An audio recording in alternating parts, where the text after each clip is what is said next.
যুক্তরাষ্ট্রের বিপক্ষে 3 ম্যাচের টি-20 সিরিজে প্রথমটিতে 5 উইকেটে হেরেছে বাংলাদেশ।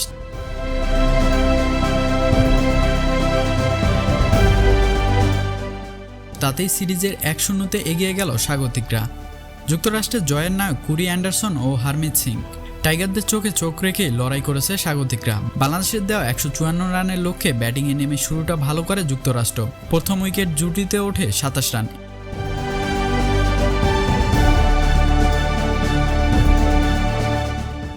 এরপর দ্বিতীয় উইকেট জুটিতে যুক্তরাষ্ট্র তোলে 38 রান।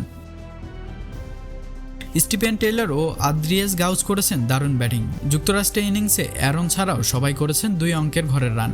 বাংলাদেশের হাত থেকে ম্যাচটা বের করে নিয়েছে হারমিত সিং ও কুরি অ্যান্ডারসন। দুজনের দুর্দান্ত ব্যাটিংয়ে জয় নিয়ে মাঠ ছেড়েছে যুক্তরাষ্ট্র। 13 বলে 33 রান করে অপরাজিত ছিলেন হারমিত। নিউজিল্যান্ডের সাবেক ক্রিকেটার কোরি অ্যান্ডারসন করেছেন অপরাজিত 34 রান। এর আগে টসে হেরে প্রথমে ব্যাট করে 6 উইকেট হারিয়ে 153 রান সংগ্রহ করে বাংলাদেশ। দলের হয়ে সর্বোচ্চ 58 রানে ইনিংস খেলেছেন তৌহিদ হৃদয়।